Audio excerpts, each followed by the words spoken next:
Hi ಎಲ್ಲರಿಗೂ, ಎಲ್ಲ ಅಡುಗೆ ಮನೆಯವ್ರಿಗೂ ಸ್ವಾಗತ. ಹಲಸಲೆ ಹಣ್ಣು ಮತ್ತು ಹಲಸಲೆ ಹಣ್ಣು ಬೀಜ ಎರಡೂ ತೊಗೊಂಡು ನಾನೊಂದು ಚೆನ್ನಾಗಿ ಟೇಸ್ಟ್ ಆದಂಥ ಒಂದು ಒಬ್ಬಟ್ಟು ಮಾಡ್ತಾಯಿದ್ದೀನಿ. ಹಲಸಲೆ ಹಣ್ಣನ್ನ ಬೀಜನ ನಾನು ನೀಟಾಗಿ ಬಿಡಿಸ್ಕೊಂಡಿದ್ದೀನಿ. ಅದನ್ನು ಬೇಯಿಸಿ ಸಿಪ್ಪೆನ ಬಿಡಿಸ್ಕೊಂಡಿರೋದು.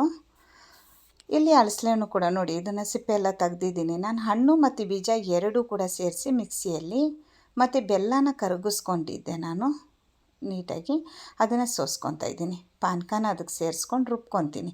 ಸ್ವಲ್ಪ ತರಿಯಾಗಿ ರುಬ್ಕೊಂಡು 1 ಕಪ್ಪಷ್ಟು ಗಟ್ಟಿ ಅವಲಕ್ಕಿ ಮತ್ತು 2 ಏಲಕ್ಕಿ ಕೂಡ ಸೇರಿಸ್ಕೊಂಡಿದ್ದೀನಿ. ನೋಡಿ, ಇದೇ ಹೂರಣ ಎಷ್ಟು ಚೆನ್ನಾಗೈತೆ. ಇಲ್ಲಿ ಒಂದು ಎಣ್ಣೆ ಕವರ್ ಮೇಲೆ ನಾನು ಒಬ್ಬಟ್ಟು ತಡ್ತಾಯಿದ್ದೀನಿ. ನೋಡಿ, ಇದೇ ಹೂರಣ. ಹಲಸಲೆ ಹಣ್ಣು ಮತ್ತು ಹಲಸಲೆ ಹಣ್ಣು ಬೀಜ ಎರಡೇ ಸೇರಿಸಿರೋದು. ಅದ್ರ ಜೊತೆಗೆ 1 ಕಪ್ಪಷ್ಟು ಅವಲಕ್ಕಿ ಕೂಡ ಸೇರಿಸಿ 2 ಏಲಕ್ಕಿ ಹಾಕ್ಕೊಂಡಿದ್ದೀನಿ ನಾನು ಟೇಸ್ಟಿಗೆ. ಸಖತ್ತಾಗಿ ಡಿಫ್ರೆಂಟಾಗಿತ್ತು ಟೇಸ್ಟು. ನನಗಂತೂ ತುಂಬಾ ಇಷ್ಟ ಆಯಿತು. ನಾವು ಚಿಕ್ಕವರಿದ್ದಾಗ ಅದನ್ನು ಬೀಜನ ಸುಟ್ಕೊಂಡು ತಿಂತಾಯಿದ್ದೀವಿ. ಒಬ್ಬಟ್ಟು ಕೂಡ ಮಾಡ್ಬೋದಾ? ಇದು ನನ್ನ ಓನ್ ಒಂದು ಪ್ಲ್ಯಾನ್. ಇದು ನನಗೆ ಇದನ್ನು ಈ ಥರ ಮಾಡಿದರೆ ಹೇಗಿರ್ಬೋದು ನೋಡೋಣ ಅಂತ ಟ್ರೈ ಮಾಡಿದ್ದಷ್ಟೇ. ಸಖತ್ತಾಗಿತ್ತು ಟೇಸ್ಟು. ಮನೇಲಿ ಎಲ್ಲರೂ ಇಷ್ಟಪಟ್ಟು ತಿಂದರು.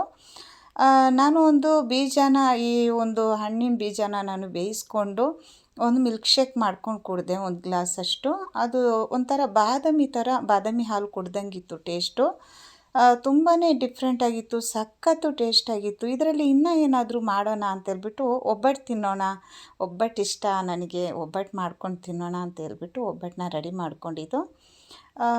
ತುಂಬಾ ಡಿಫ್ರೆಂಟಾಗಿತ್ತು ಟೇಸ್ಟು. ಒಂದ್ಸಲ ನೀವು ಟ್ರೈ ಮಾಡಿ ಇದೇ ಥರ. ಬೀಜ ವೇಸ್ಟ್ ಅಂತೂ ಅಲ್ಲ. ಹಾಯ್.